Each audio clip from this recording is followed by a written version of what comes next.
എല്ലാവർക്കും best bet എന്ന YouTube ചാനലിലേക്ക് സ്വാഗതം. എന്റെ പേര് വിഷ്ണു. നമ്മള് സെന്റൻസ് എന്ന് പറയുന്ന ടോപ്പിക്കിലെ 4ാമത്തെ ക്ലാസ് ആണിത്. ഇതില് നമ്മൾ സെന്റൻസിനെ സ്ട്രക്ചറിന്റെ അടിസ്ഥാനത്തിൽ 4ആയിട്ട് തിരിച്ചിട്ടുണ്ട്. സ്ട്രക്ചർ എന്ന് പറഞ്ഞാൽ ഘടന. ഒരു സെന്റൻസിനെ അതിന്റെ സ്ട്രക്ചറിന്റെ അടിസ്ഥാനത്തിൽ 4ആയിട്ട് തിരിച്ചിട്ടുണ്ട്. ഏതൊക്കെയാണ്? Simple sentence, compound sentence, complex sentence, compound complex sentence. ഏതൊക്കെയാണ്? Simple sentence, compound sentence, complex sentence, compound complex sentence. ഈ ടോപ്പിക്ക് വ്യക്തമായിട്ട് പഠിക്കുന്നതിന് മുന്നേ നമുക്ക് 2 കാര്യങ്ങളെ കുറിച്ച് ക്ലിയർ ആയിട്ടുള്ള ഒരു ഐഡിയ വേണം. അതായത് എന്താണ് ഫ്രേസ്, എന്താണ്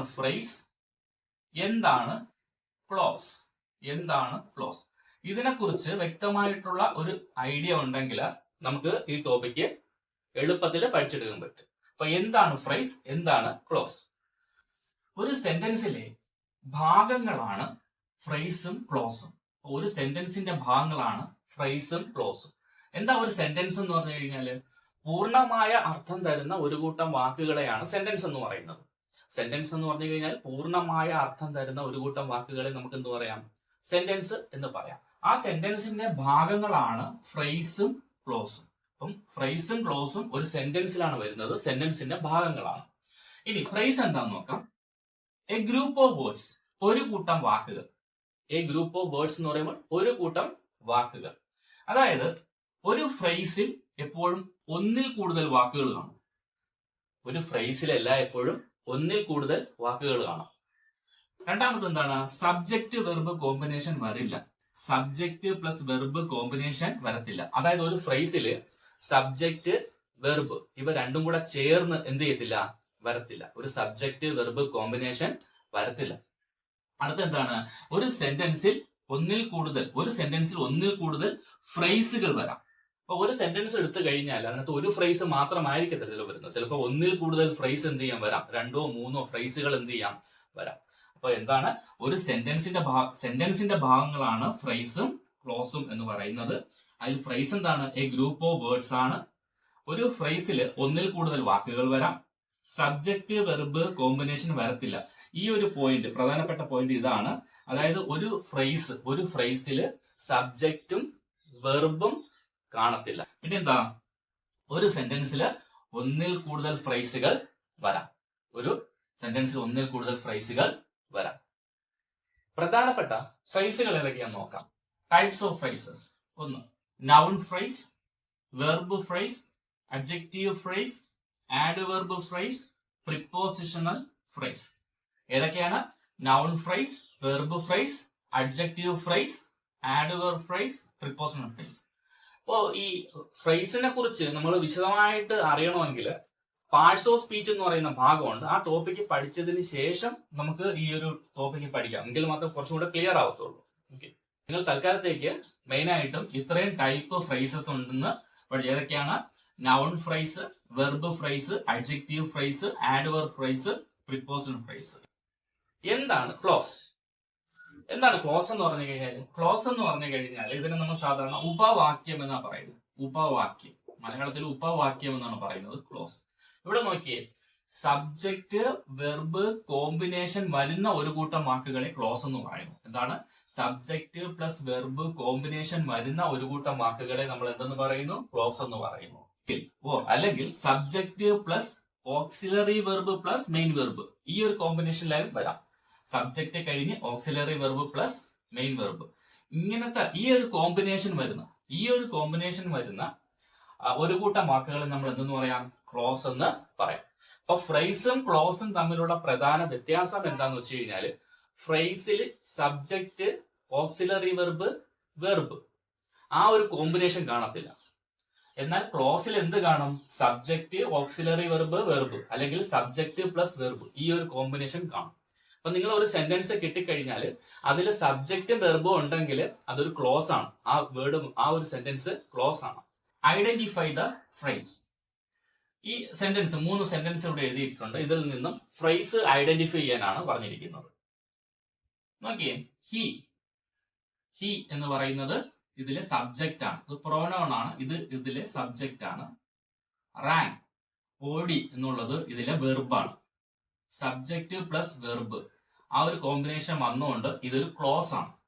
അപ്പോൾ he Rann with great speed, ഇതിൽ വേറെ സബ്ജക്റ്റോ വെർബോ ഒന്നും ഇല്ലാത്തത് കൊണ്ട് ഇത് ഒരു സബ്ജക്റ്റ് വെർബ് കോമ്പിനേഷൻ മാത്രമേ ഉള്ളൂ. അപ്പൊ നമുക്ക് പറയാം ഇത് ഒരു ക്ലോസ് ആണ്. ഈ സബ്ജക്റ്റും വെർബും കോമ്പിനേഷൻ വരുന്ന സെന്റൻസ് ഒരു ക്ലോസ് ആയിട്ട് പരിഗണിക്കാം. അപ്പൊ ഇതൊരു ക്ലോസ് ആണ്.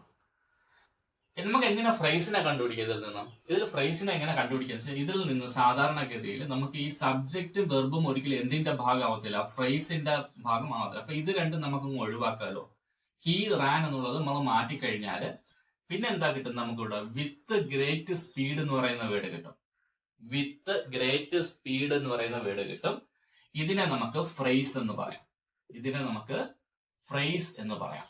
അപ്പോ ഹി എന്ന് പറയുന്ന സബ്ജക്റ്റിനെയും റാൻ എന്ന് പറയുന്ന വെർബിനെയും നമ്മൾ ഇതിൽ നിന്ന് ഒഴിവാക്കി, ഇതിൽ നിന്ന് മാറ്റി നമുക്ക് എന്ത് കിട്ടി? വിത്ത് ഗ്രേറ്റ് സ്പീഡ് എന്ന് പറയുന്ന ഫ്രൈസ് കിട്ടി. ഇത് മൊത്തത്തിൽ ഒരു ക്ലോസ് ആയിരുന്നു. ഇതിൽ നിന്ന് സബ്ജക്റ്റും വെർബും മാറ്റിയപ്പോൾ നമുക്ക് എന്ത് കിട്ടി? ഒരു ഫ്രൈസ് കിട്ടി. രണ്ടാമത്തെ ചോദ്യം നോക്കിയേ. The chief lived in A house. The chief lived in A house. ഇതിൽ ദ ചീഫ് എന്ന് പറയുന്നത് സബ്ജക്റ്റ് ആണ്. ഇവിടത്തെ സബ്ജക്റ്റ് ആണ് ദ ചീഫ്. ലിവ്ഡ് എന്ന് പറയുന്നത് ഇവിടത്തെ വെർബാണ്. ലിവ്ഡ് എന്ന് പറയുന്നത് ഇവിടത്തെ വെർബാണ്. ഇൻ എ ഹൗസ്, ഈ ഒരു സെന്റൻസിന്റെ ഭാഗം തന്നെയാണ് ഈ വേർഡ് ഇൻ എ ഹൗസ് എന്ന് പറയുന്നത്. അപ്പൊ നമുക്ക് മനസ്സിലായി സബ്ജക്റ്റ് പ്ലസ് വെർബ് പിന്നീട് കുറച്ച് വാക്കുകൾ. ഇതൊരു ക്ലോസ് ആണെന്ന് മനസ്സിലായി. നിങ്ങൾക്ക് മനസ്സിലായി ഇതൊരു ക്ലോസ് ആണ്. ഇതൊരു സെന്റൻസ് ആണ്. ക്ലോസ് എന്ന് പറയുന്നത് സെന്റൻസിന്റെ ഭാഗമാണെന്ന് ആദ്യമേ നമ്മൾ പറഞ്ഞായിരുന്നു. അപ്പൊ ഇതൊരു ക്ലോസ് ആണ്. ഈ ക്ലോസിൽ നിന്ന് നമ്മൾ സബ്ജക്റ്റും വെർബും മാറ്റുകയാണ്. ഇതങ്ങ് ഒഴിവാക്കുകയാണ്. മാറ്റി കഴിയുമ്പോൾ നമുക്ക് ഇൻ എ ഹൗസ് എന്ന് പറയുന്ന വേർഡ് കിട്ടി. ഏത് കിട്ടി? ഇൻ എ ഹൗസ് എന്ന് പറയുന്ന വേർഡ് കിട്ടി. ഇതാണ് ഇതിലെ ഫ്രൈസ്. ഇതാണ് ഇതിലെ ഫ്രൈസ്. ഓക്കെ, ഇങ്ങനെയാണ് കണ്ടുപിടിച്ചെന്ന് മനസ്സിലായല്ലോ. നമുക്കൊരു സെന്റൻസ് കിട്ടി. ആ സെന്റൻസിൽ നിന്ന് സബ്ജക്റ്റിനെയും വെർബിനെയും നമ്മൾ മാറ്റി നിർത്തി ബാക്കി കിട്ടിയ വേർഡ് നമ്മൾ ഫ്രൈസ് ആയിട്ട് എടുത്തു. അടുത്ത നോക്കി. I was walking over the bridge. I was walking over the bridge. ഇതിലെ സബ്ജക്റ്റ് ഐ, ഇതിലെ subject I, auxiliary verb was എന്ന് പറയുന്ന ഓക്സിലറി വെർബ്, വാക്കിംഗ് എന്ന് പറയുന്ന മെയിൻ വെർബ്. ഓക്കെ, ഈ ഒരു കോമ്പിനേഷൻ എന്താണ്? Subject plus auxiliary verb plus main verb. Subject plus auxiliary verb plus main verb. ഇത് എന്താണ്? ഒരു ക്ലോസിന്റെ ഭാഗമാണ്. ഇത്രയും ഒരു ക്ലോസ് ആണ്. ഇത് മുതൽ ഇതുവരെ ഒരു ക്ലോസ് ആണ്. ഇതിൽ നിന്ന് ഞാൻ subject, auxiliary verb, main verb ഇത് മാറ്റിക്കഴിഞ്ഞാൽ എനിക്ക് എന്ത് കിട്ടി? ഓവർ ദ ബ്രിഡ്ജ് എന്ന് പറയുന്ന വേർഡ് കിട്ടി. ഓവർ ദ ബ്രിഡ്ജ് എന്ന് പറയുന്ന വേർഡ് കിട്ടി. ഇത് എന്താണ്? ഒരു ഫ്രൈസ് ആണ്. ഇതൊരു ഫ്രൈസ് ആണ്. കാരണം ഇതിൽ സബ്ജക്റ്റും ഇല്ല, വെർബും ഇല്ല. സബ്ജക്റ്റും ഇല്ല, വെർബും ഇല്ല. അങ്ങനെ ഒരു കോമ്പിനേഷൻ ഇല്ല. അപ്പൊ നമുക്ക് പറയാം ഇത് ഫ്രൈസ് ആണ്. ഇതൊരു ഫ്രൈസ് ആണ് എന്ന് പറയാം. നാലാമത്തെ ചോദ്യം. It is raining cats and dogs. It is raining cats and dogs. ഇതില് ഇറ്റ് എന്ന് പറഞ്ഞു കഴിഞ്ഞാൽ നമുക്ക് ഇവിടെ സബ്ജക്റ്റ് കിട്ടി.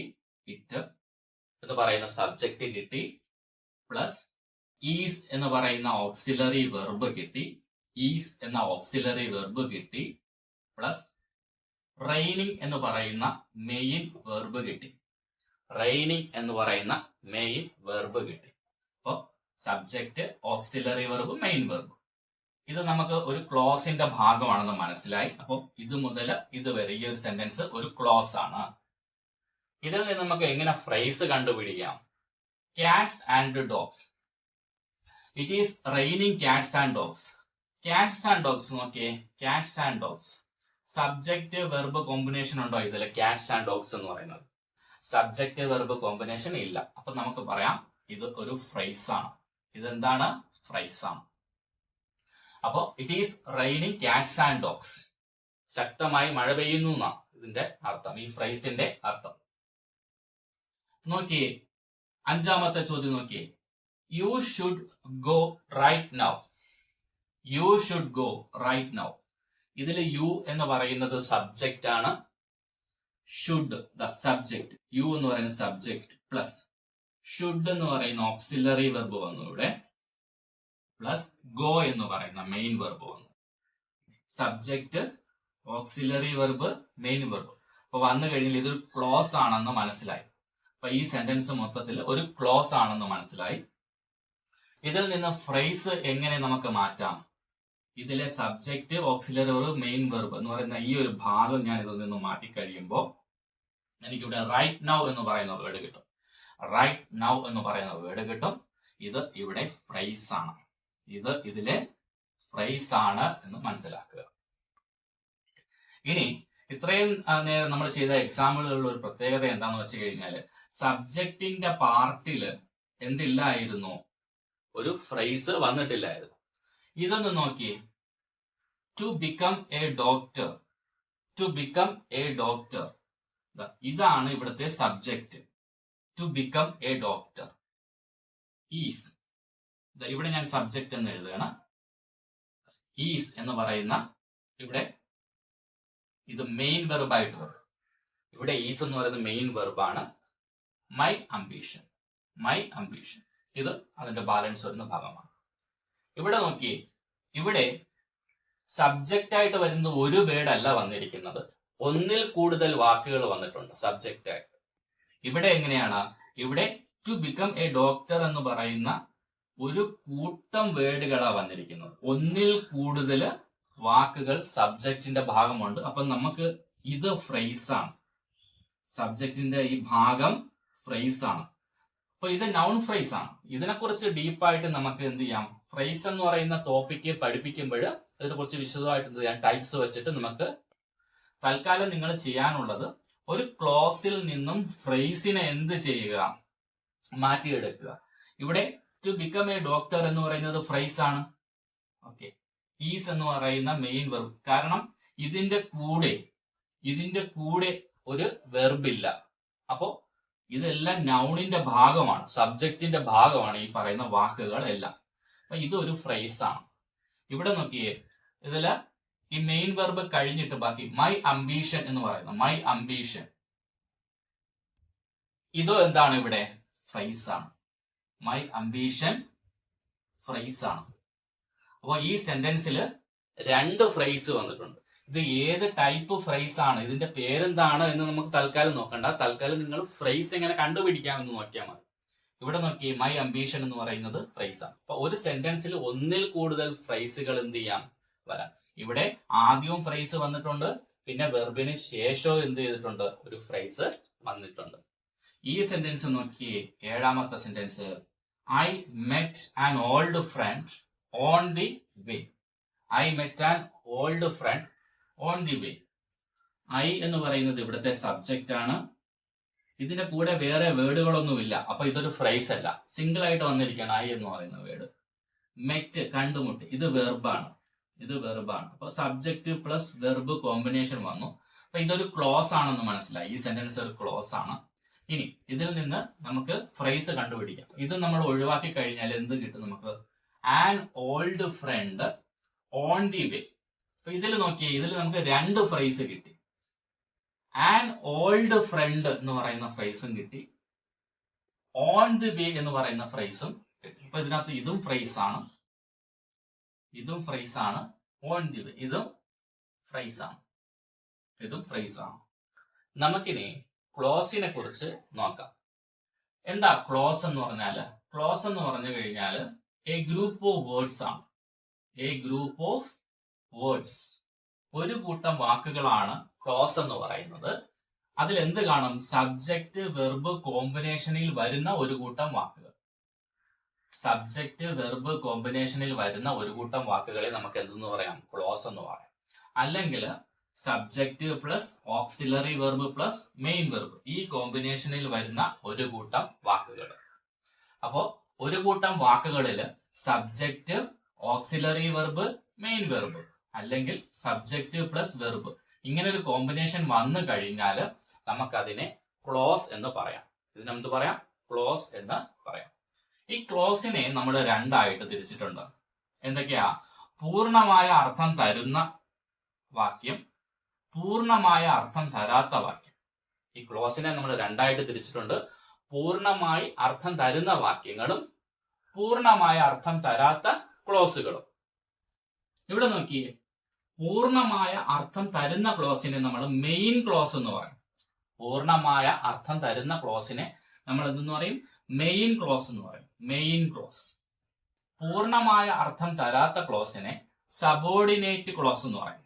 പൂർണ്ണമായ അർത്ഥം തരാത്ത ക്ലോസിനെ സബോർഡിനേറ്റ് ക്ലോസ് എന്ന് പറയും. അപ്പൊ എന്താ മെയിൻ ക്ലോസ്? മെയിൻ ക്ലോസ് പൂർണ്ണമായ അർത്ഥം തരും. സബോർഡിനേറ്റ് ക്ലോസ് പൂർണ്ണമായ അർത്ഥം തരുന്നില്ല. മെയിൻ ക്ലോസിനെ നമ്മൾ പ്രിൻസിപ്പൽ ക്ലോസ് എന്നും പറയാറുണ്ട്. മെയിൻ ക്ലോസിനെ നമ്മൾ എന്തെന്നും പറയാറുണ്ട്? വേറൊരു പേരിൽ പ്രിൻസിപ്പൽ ക്ലോസ് എന്നും പറയാറുണ്ട്. പിന്നെ ഇവയ്ക്ക് സ്വതന്ത്രമായി നിൽക്കാൻ കഴിയുമല്ലോ. പൂർണ്ണമായ അർത്ഥം തരുന്നത് കൊണ്ട് തന്നെ ഇവയ്ക്ക് എന്ത് ചെയ്യാൻ പറ്റും? സ്വതന്ത്രമായി നിൽക്കാൻ പറ്റും. അതുകൊണ്ട് നമുക്ക് ഇതിനെ ഇൻഡിപെൻഡന്റ് ക്ലോസ് എന്നും പറയും. ഇൻഡിപെൻഡൻസ് സ്വതന്ത്രമായി നിൽക്കുക എന്നുള്ള അർത്ഥം. അപ്പൊ സ്വതന്ത്രമായി നിൽക്കാൻ കഴിയുന്നത് കൊണ്ട് ഇതിനെ ഇൻഡിപെൻഡന്റ് ക്ലോസ് എന്നും പറയാറുണ്ട്. നോക്കിക്കേ, ഈ സബോർഡിനേറ്റ് ക്ലോസിന് സ്വതന്ത്രമായ അർത്ഥമില്ല, അല്ലെങ്കിൽ സ്വതന്ത്രമായി നിൽക്കാൻ പറ്റത്തില്ല. ഇത് നമ്മുടെ മെയിൻ ക്ലോസിനെ ആശ്രയിച്ചായിരിക്കും നിൽക്കുന്നത്. അല്ലെങ്കിൽ മെയിൻ ക്ലോസ് സപ്പോർട്ട് ചെയ്താൽ മാത്രമേ സബോർഡിനേറ്റ് ക്ലോസിന് പൂർണ്ണമായ അർത്ഥം കിട്ടുകയുള്ളൂ. അപ്പൊ നമുക്കറിയാം ഇത് ഡിപ്പെൻഡ് ചെയ്യണം, ആശ്രയിക്കുകയാണ് ചെയ്യുന്നത്. എന്ത് ചെയ്യുന്നു? ആശ്രയിക്കുന്നു. ഇതെന്ത് ചെയ്യുന്നു? ആശ്രയിക്കുന്നു. ആശ്രയിക്കുന്നു? മെയിൻ ക്ലോസിനെ ആശ്രയിക്കുന്നു. അതുകൊണ്ട് നമ്മൾ സബോർഡിനേറ്റ് ക്ലോസിനെ ഡിപ്പെൻഡന്റ് ക്ലോസ് എന്ന് പറയും. ഡിപ്പെൻഡ്, ആശ്രയിക്കുന്നതുകൊണ്ട് ഡിപ്പെൻഡന്റ് ക്ലോസ് എന്ന് പറയും. അപ്പോ സബോർഡിനേറ്റ് ക്ലോസ് എന്ന് പറഞ്ഞാൽ പൂർണ്ണമായ അർത്ഥം തരാത്ത ക്ലോസ് ആണ്. അവയ്ക്ക് സ്വതന്ത്രമായി നിൽക്കാൻ കഴിയാത്ത ഒരു ക്ലോസ് ആണ്. അവയെ ഡിപ്പെൻഡന്റ് ക്ലോസ് എന്നും പറയുന്നു. അപ്പൊ മെയിൻ ക്ലോസിനെ ആശ്രയിച്ചിരിക്കുന്നു. എന്നാൽ മെയിൻ ക്ലോസിന് സ്വതന്ത്രമായി നിൽക്കാൻ കഴിയും. അവയെ പ്രിൻസിപ്പൽ ക്ലോസ് എന്ന് പറയുന്നു, ഇൻഡിപെൻഡന്റ് ക്ലോസ് എന്ന് പറയുന്നു. സബോർഡിനേറ്റ് ക്ലോസ് എന്ന് പറഞ്ഞു കഴിഞ്ഞാൽ പൂർണ്ണമായി നിൽക്കാൻ കഴിയാത്ത ക്ലോസ് ആണ്. അവ മെയിൻ ക്ലോസിനെ ആശ്രയിച്ച് നിൽക്കുന്നു. അതുകൊണ്ട് അതിനെ ഡിപ്പെൻഡന്റ് ക്ലോസ് എന്ന് പറയുന്നു. ഒരു ക്ലോസിൽ എല്ലായ്പ്പോഴും ഒരു subject plus main verb, subject plus verb combination കാണും. ഒരു ക്ലോസിൽ എല്ലായ്പ്പോഴും സബ്ജക്റ്റ് വെർബ് കോമ്പിനേഷൻ കാണും. ഈ പോയിന്റും കൂടെ ഒന്ന് നോക്കിയിടേ.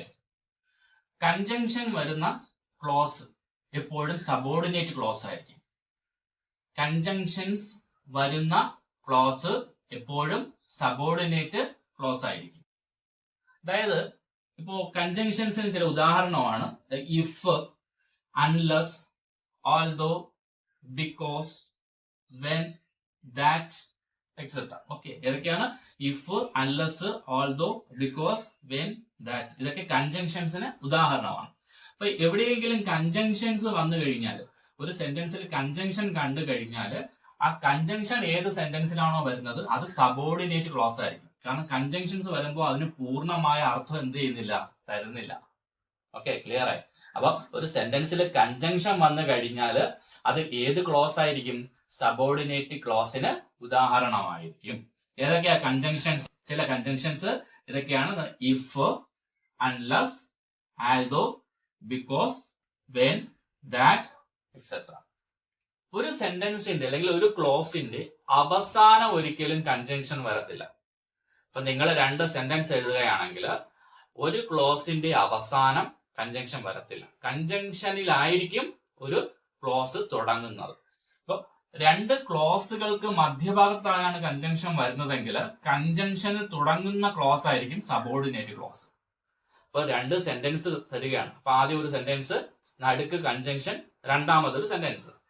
അങ്ങനെയാണെങ്കിൽ ആദ്യം തന്ന സെന്റൻസ് ഉണ്ടല്ലോ, ഫസ്റ്റിലത്തെ സെന്റൻസ്, ഇപ്പൊ ഇതൊരു സെന്റൻസ് ആണ്. ഇവിടെ ഒരു കൺജങ്ഷൻ വന്നു.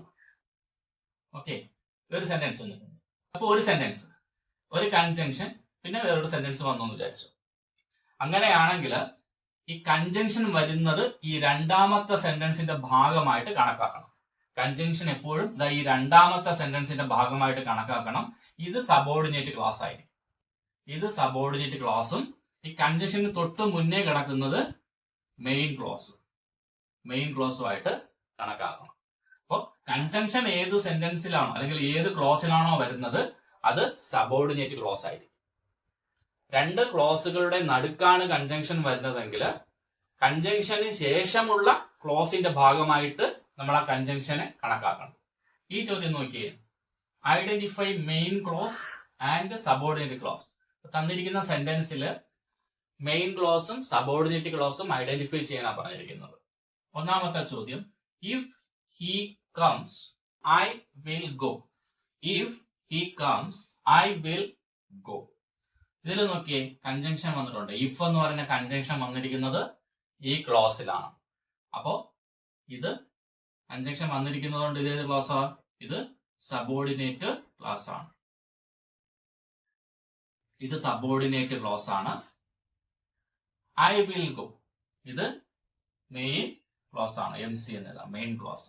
അപ്പൊ ഇതിന്റെ അർത്ഥം അറിഞ്ഞില്ലെങ്കിൽ, ഇപ്പൊ നിങ്ങൾ ഇതിന്റെ അർത്ഥം അറിയണമെന്നില്ല, അല്ലാതെ തന്നെ നിങ്ങൾക്ക് എന്ത് ചെയ്യാൻ പറ്റും, ഇത് കണ്ടുപിടിക്കാൻ പറ്റും. കാരണം ഇഫ് എന്ന് പറയുന്ന കൺജങ്ഷൻ ഈ ക്ലോസിന്റെ ഭാഗമാണ്, അതുകൊണ്ട് ഇത് സബോർഡിനേറ്റ് ക്ലോസ് ആണ്. നിങ്ങൾ അർത്ഥം അറിയണമെന്നില്ല. അടുത്ത് നോക്കിയേ, I will go. I will go എന്ന് വെച്ച് കഴിഞ്ഞാൽ എന്ത്, ഞാൻ പോകും എന്നുള്ളതാണ്. അപ്പൊ പൂർണ്ണമായിട്ടുള്ള അർത്ഥമുണ്ട്, അത് മെയിൻ ക്ലോസ് ആണ്.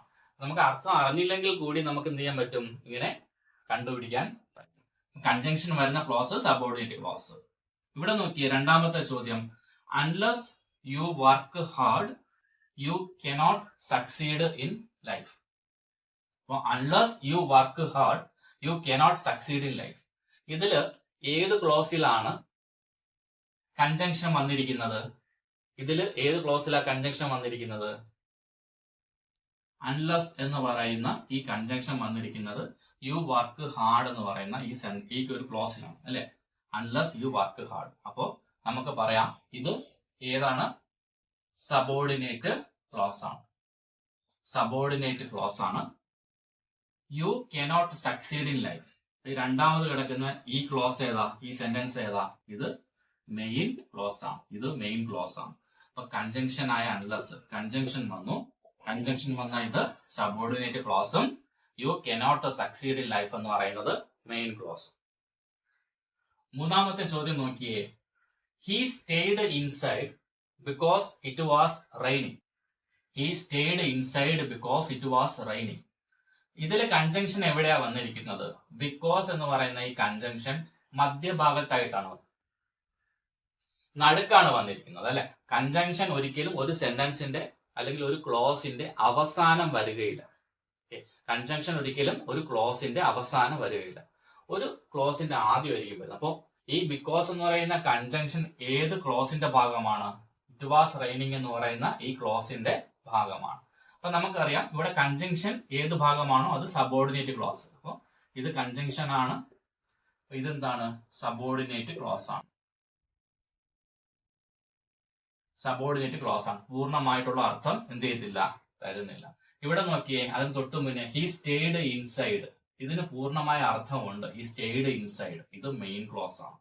ഇത് മെയിൻ ക്ലോസ് ആണ്. ഇത് മെയിൻ ക്ലോസ് ആണ്. നാലാമത്തെ ചോദ്യം നോക്കിയേ, I will leave when the bell rings. അപ്പൊ ഇതിന്റെ അർത്ഥം നിങ്ങൾക്ക് അറിഞ്ഞുകൂടാ. വെൻ എന്ന് പറയുന്ന കൺജങ്ഷൻ എന്ന് പറയുന്ന ടോപ്പിക്ക് പഠിപ്പിക്കുമ്പോൾ കൺജങ്ഷൻസിനെ കുറിച്ച് കൂടുതൽ പറയും. അപ്പൊ നിങ്ങൾക്ക് ഒരു ഐഡിയ കിട്ടും. കൺജങ്ഷൻ നിങ്ങൾക്ക് അറിയാമെങ്കിൽ കാണാതെ പഠിച്ചു വെച്ചേക്കാണെങ്കിൽ നിങ്ങൾക്ക് അറിയാം വെൻ എന്ന് പറയുന്നത് മധ്യഭാഗത്താണ് കിടക്കുന്നത് അല്ലെ. അപ്പൊ ഒരു സെന്റൻസിന്റെ ആദ്യം മാത്രമല്ലേ അത് വരത്തുള്ളൂ. അപ്പം ദ ബെൽ റിങ്സ് എന്ന് പറയുന്ന ഈ ഒരു സെന്റൻസിന്റെ ഭാഗമാണ് വെൻ എന്ന് പറയുന്ന ഈ കൺജങ്ഷൻ. വെൻ എന്ന് പറയുന്ന ഈ കൺജങ്ഷൻ. ഓക്കെ, അപ്പൊ നമുക്ക് എന്ത് മനസ്സിലായി? ഇത് സബോർഡിനേറ്റ് ക്ലോസ് ആണ്. ഇത് സബോർഡിനേറ്റ് ക്ലാസ് ആണ് എന്ന് നിങ്ങൾക്ക് എന്ത് ചെയ്തു? സബോർഡിനേറ്റ് ക്ലോസ് ആണ്. ഇതിന് മുന്നേ ഉള്ളത് ഏതാ? Main clause. I will leave ഇതെന്താണ്? മെയിൻ ക്ലോസ് ആണ്. കൺജങ്ഷനിൽ തുടങ്ങുന്നത് സബോർഡിനേറ്റ് ക്ലോസ് ആണ്. അങ്ങനെയാണെങ്കിൽ ഈ നാലാമത്തെ ചോദ്യം ഒന്ന് പറയാലോ. ആൽദോ he was late he completed the work. Although he was late he completed the work. അപ്പൊ നമുക്ക് മനസ്സിലായി ഈ ഓൾദോ എന്ന് പറയുന്നത് ഇതൊരു കൺജങ്ഷൻ ആണ് എന്ന് മനസ്സിലായി. ഇതൊരു കൺജങ്ഷൻ ആണ്. ഈ കൺജങ്ഷൻ ഏത് സെന്റൻസിന്റെ ഭാഗമാണ്? He was late. ഈ ഒരു സെന്റൻസിന്റെ ഭാഗമാണ് കേട്ടോ. അപ്പോൾ നമുക്ക് മനസ്സിലായി ഇത് എന്താണ്? സബോർഡിനേറ്റ് ക്ലോസ് ആണ്. സബോർഡിനേറ്റ് സബോർഡിനേറ്റ് ക്ലോസിന് ഉദാഹരണമാണ്. ഇതോ ഹി കംപ്ലീറ്റഡ് ദ വർക്ക്, ഇത് മെയിൻ ക്ലോസിന് ഉദാഹരണമാണ്. ഇത് സബോർഡിനേറ്റ് ക്ലോസ് ആണെങ്കിൽ ഇത് മെയിൻ ക്ലോസ്. അപ്പൊ ക്ലോസ് എന്താണ്, ഫ്രേസ് എന്താണ്, ഇതിനെ കുറിച്ചൊരു വ്യക്തമായിട്ടുള്ള ഐഡിയ കിട്ടിയല്ലോ. ഇങ്ങനെ കിട്ടിക്കഴിഞ്ഞാൽ നമുക്കിനി എന്ത് ചെയ്യാം, നമ്മുടെ ടൈപ്സ് ഓഫ് സെന്റൻസ് സ്ട്രക്ചറിന്റെ അടിസ്ഥാനത്തിൽ ആ ക്ലാസ്സിലോട്ട് പോകാം. നമുക്ക് സിമ്പിൾ സെന്റൻസ് എന്താണെന്ന് നോക്കാം. എന്താണ് സിമ്പിൾ സെന്റൻസ്? ഓക്കെ, ഒന്നാമത്തെ പോയിന്റ് നോക്കിയേ. ഒരു മെയിൻ ക്ലോസ് അല്ലെങ്കിൽ ഒരു പ്രിൻസിപ്പൽ ക്ലോസ് അല്ലെങ്കിൽ ഒരു ഇൻഡിപെൻഡന്റ് ക്ലോസ്, ഇതെല്ലാം ഒരു മെയിൻ ക്ലോസിന്റെ മറ്റു പേരുകളാണല്ലോ, പ്രിൻസിപ്പൽ ക്ലോസ് എന്നും ഇൻഡിപെൻഡന്റ് ക്ലോസ് എന്നും.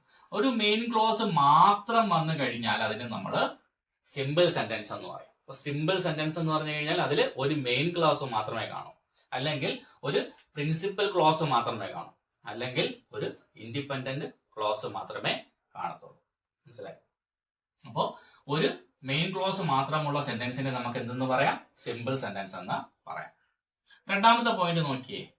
ഒരു സെന്റൻസിന്റെ തുടക്കത്തില് വെർബ് പ്ലസ് ING വരികയാണെങ്കിൽ, ജെറണ്ട് ഫോം വരികയാണെങ്കിൽ, ജെറണ്ട് എന്ന് പറഞ്ഞാൽ വെർബിന്റെ കൂടെ ING വരുന്നത്, വെർബ് പ്ലസ് ING വരികയാണെങ്കിൽ, അല്ലെങ്കിൽ ടു ഇൻഫിനിറ്റീവ് 2 + V1, അതായത് വെർബിന്റെ ഒന്നാമത്തെ രൂപം V1ന്റെ കൂടെ SO ESO ചേരാത്ത രൂപം, അതായത് ടു ഇൻഫിനിറ്റീവ് 2 + V1 വരികയാണെങ്കിൽ, ഇതൊക്കെ എവിടെയാ വരാനുള്ളത്? ഒരു സെന്റൻസിന്റെ തുടക്കത്തിൽ വരണം, ആദ്യം വരണം. ഒരു സെന്റൻസിന്റെ തുടക്കത്തിൽ ജെറണ്ട് ഫോം വരികയാണെങ്കിൽ, അതായത് വെർബിന്റെ ING ഫോം വരികയാണെങ്കിൽ, അല്ലെങ്കിൽ 2 + V1 ടു ഇൻഫിനിറ്റീവ് വരികയാണെങ്കിൽ, അല്ലെങ്കിൽ പാസ്റ്റ് പാർട്ടിസിപ്പിൾ വരികയാണെങ്കിൽ, അതായത് V3 ഫോം, വെർബിന്റെ മൂന്നാമത്തെ രൂപം V3 ഫോം വരികയാണെങ്കിൽ നമുക്ക് എന്തെന്ന് എഴുതാം? അത് സിമ്പിൾ സെന്റൻസ് ആണെന്ന് എഴുതാം. അപ്പൊ ഒരു സെന്റൻസിന്റെ ആദ്യം നിങ്ങൾ ഒരു ജെറണ്ട് ഫോം കണ്ടു, അതായത് വെർബിന്റെ കൂടെ ഒരു ING ഫോം ഉണ്ട്, ഒരു ING ഫോം ഉള്ള ഒരു രൂപം കണ്ടു കഴിഞ്ഞാൽ നിങ്ങൾക്ക് അത് സിമ്പിൾ സെന്റൻസ് ആണെന്ന് എഴുതാം. എവിടെയാണ്? ഒരു സെന്റൻസിന്റെ ആദ്യം തുടക്കത്തിൽ. പിന്നെ ടു ഇൻഫിനിറ്റീവ് വന്നു കഴിഞ്ഞാൽ, 2 + V1 വന്നു കഴിഞ്ഞാൽ ഒരു സെന്റൻസിന്റെ തുടക്കത്തിൽ നിങ്ങൾക്ക് ഏത് സെന്റൻസ് ആണെന്ന് എഴുതാം? സിമ്പിൾ സെന്റൻസ് ആണെന്ന് എഴുതാം. പിന്നെ പാസ്റ്റ് പാർട്ടിസിപ്പിൾ എന്ന് വെച്ചാൽ V3 ഫോം, വെർബിന്റെ മൂന്നാമത്തെ രൂപം വരികയാണെങ്കിൽ, വെർബിന്റെ V3 ഫോം, അതായത് പാസ്റ്റ് പാർട്ടിസിപ്പിൾ, വെർബിന്റെ മൂന്നാമത്തെ രൂപം അത് വരികയാണെങ്കിൽ നിങ്ങൾക്ക് എന്തെന്ന് എഴുതാം? സിമ്പിൾ സെന്റൻസ് ആണെന്ന് എഴുതാം. ഓക്കെ, അപ്പൊ ഈ 3 പോയിന്റുകൾ വ്യക്തമായല്ലോ. അതായത് gerund form, to infinitive, past participle, ഇവ ഒരു വെർബിന്റെ തുടക്കത്തിൽ വന്നു കഴിഞ്ഞാൽ അത് ഏത് തരത്തിലുള്ള സെന്റൻസ് ആണെന്ന് എഴുതാം? സിമ്പിൾ സെന്റൻസ് ആണെന്ന് എഴുതാം. മൂന്നാമത്തെ പോയിന്റ് നോക്കിയേ. ഒരു സെന്റൻസിൽ in spite of, despite, too, enough to. ഒന്നുകൂടെ പറയാം. നിങ്ങളൊരു സെന്റൻസ് വായിക്കണം, ക്വസ്റ്റ്യൻ വായിക്കണം, അതിൽ എവിടെയെങ്കിലും ഈ ഇൻസ്പൈറ്റ് ഓഫ് എന്നോ, ഡെസ്പൈറ്റ് എന്നോ, ടു എന്നോ, ഇനഫ് ടു എന്നോ വന്നു കഴിഞ്ഞാൽ നമുക്ക് പറയാം അത് സിമ്പിൾ സെന്റൻസിന് ഉദാഹരണമാണ്. അപ്പൊ ഒരു സെന്റൻസിൽ ഇൻസ്പൈറ്റ് ഓഫ് എന്നോ, ഡെസ്പൈറ്റ് എന്നോ, ടു എന്നോ, ഇനഫ് ടു എന്നോ വന്നു കഴിഞ്ഞാൽ അത് സിമ്പിൾ സെന്റൻസിന് ഉദാഹരണമാണെന്ന് പറയാം. നാലാമത്തെ പോയിന്റ് നോക്കിയേ. At the time of, without, besides, by. ഒന്നുകൂടെ പറയാം. At the time of, without, besides, by. ഈ വാക്കുകളിൽ തുടങ്ങിക്കഴിഞ്ഞാൽ